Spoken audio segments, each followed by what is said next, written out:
बिस्मिल्लाहिर्रहमानिर्रहीम। अस्सलाम वालेकुम dear students. Self correction problem 4 को सॉल्व कर रहे हैं हम इसमें। ये भी 3 के साथ मिलता जुलता है, लेकिन जस्ट इसमें क्या है, उसमें नॉन जीरो कूपन बॉन्ड था, इसमें क्या है, जीरो कूपन बॉन्ड है। बाकी रिक्वायरमेंट तकरीबन सेम है। जीरो कूपन बॉन्ड क्या होता है, जिसके ऊपर इंटरेस्ट नहीं मिलता लेकिन वो डीप डिस्काउंट पे इशू होते हैं बॉन्ड। तो उस वही आपका जो डिफरेंस होता है डिस्काउंट का और पार वैल्यू जो आपको मैच्योरिटी वैल्यू मिलती है वो आपका रिटर्न कहलाता है। A zero coupon bond 1000 par value is currently selling for 325 and mature in exactly 10 years। ठीक है, इसका कूपन रेट नहीं हुआ करता। What is the पहली रिक्वायरमेंट क्या है, What is the market determined semi annual discount rate। ठीक है, यानी कि सेमी एनुअल YTM फाइंड करनी है हमने।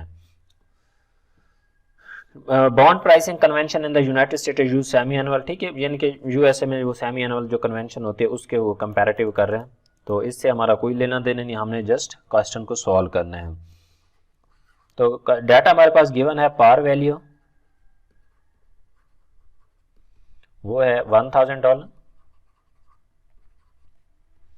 और करंटली सेलिंग कितना है, मार्केट वैल्यू यानी कि उसकी कितनी है,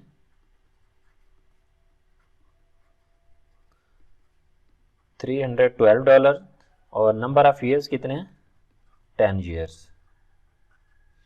तो YTM फाइंड करने के लिए हमारे पास YTM का फार्मूला होना चाहिए। YTM का फार्मूला क्या है, जिसको हम अप्रोक्सीमेशन फार्मूला भी कहते हैं। वो फार्मूला है जी, interest plus par value minus market value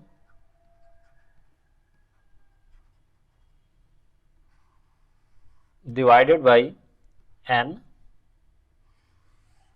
whole divided by par value, इसकी एवरेज लेंगे यानी कि par value plus market value divided by 2।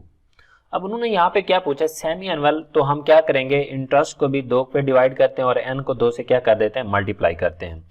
अब स्टूडेंट परेशान हो जाते हैं कि यहाँ पे तो इंटरेस्ट है नहीं, तो पहले क्वेश्चन में उन्होंने बता दिया भाई कि ये जीरो कूपन बॉन्ड है, तो जीरो कूपन बॉन्ड का इंटरेस्ट नहीं होता, कूपन रेट नहीं होता उसका, तो ये वैसे जीरो हो जाएगा। प्लस पार वैल्यू कितनी है इसकी, 1000 माइनस मार्केट वैल्यू है 312 और इधर नंबर ऑफ ईयर्स कितने, 2 मल्टीप्लाई बाई 10, तो ये मल्टीप्लाई कर देंगे इसको, तो इधर एवरेज आएगी 1000 प्लस 312 डिवाइडेड बाई 2। तो 1000 माइनस 312 करेंगे तो हमारे पास वैल्यू आ जाएगी 34.4। इसको डिवाइड भी करेंगे 1000 माइनस 312 और 20 पे डिवाइड करेंगे तो ये वैल्यू आ जाएगी, डायरेक्ट ही कर देते हैं, 44.4 और इसकी भी एवरेज आ जाएगी 656। तो ये इसको जो भी जवाब है डिवाइड करेंगे, 100 से मल्टीप्लाई करेंगे तो ये आपके पास सेमी एनुअल YTM आ जाएगी 5.2%। ठीक है।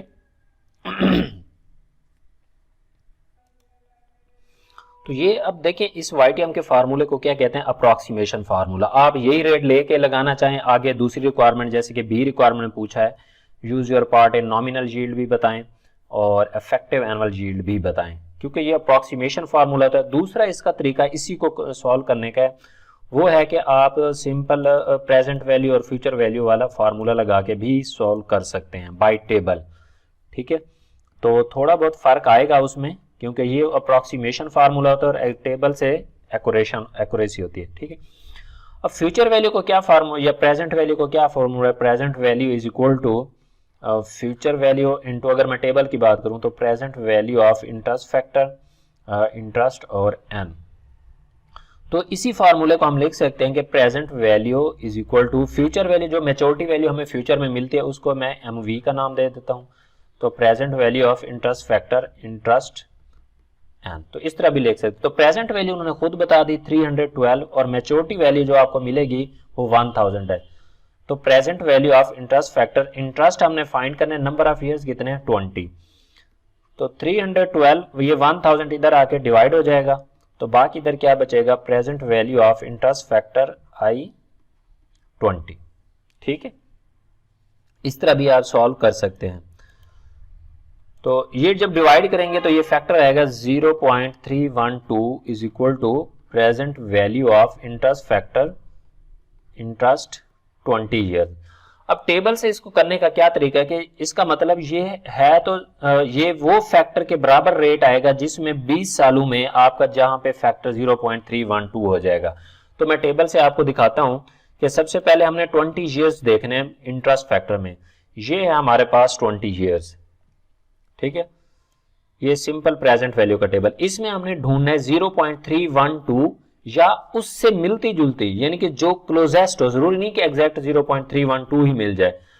तो ये 0.86735 ये ऐसे कम होता जाएगा 0.312, ये देखें हमें एग्जैक्ट मिल जाए। बाज़ औक़ात एग्जैक्ट वैल्यू नहीं भी मिलती होती, तो फिर या तो इधर जो करीब होगा या इधर जो करीब होगा, जो भी ज्यादा क्लोजेस्ट होगी उस वैल्यू के ऊपर हमने नजर रखनी है। तो अब हमें ये एग्जैक्ट मिल गया 20 सालों में 0.312 का फैक्टर। अब इसके ऊपर अपोजिट में जो भी रेट होगा वो हमारा क्या होगा, वाई टर्म। अब देखें यहाँ पे ऊपर कितने ये फैक्टर आ रहे हैं 6%। तो हम सिंपली यहां से ये भी विदड्रॉ कर सकते हैं कि जो हमारा जो यहाँ पे वाई टी एम है या इंटरेस्ट रेट है वो कितना है 6%, ठीक है, क्योंकि वाई टी एम का जो फार्मूला है वो अप्रोक्सीमेट बताता है और ये क्या है थोड़ी एक्यूरेसी के साथ बताता है। तो इस तरह भी हम कर सकते हैं। वहां पे 5.2% था, यहाँ पे 6% था, बस यही फर्क है। तो बी रिक्वायरमेंट में क्या है, use your finding A words about nominal yield और इफेक्टिव एनुअल यील्ड। तो नॉमिनल यील्ड फाइंड करने के लिए हमने पहले भी इससे पहले क्वेश्चन में भी इसी तरह से किया था। तो बी रिक्वायरमेंट में पहला जो हमारी ऑप्शन है वो क्या है कि नॉमिनल यील्ड बताएं। तो नॉमिनल वाईटीएम जो होगी,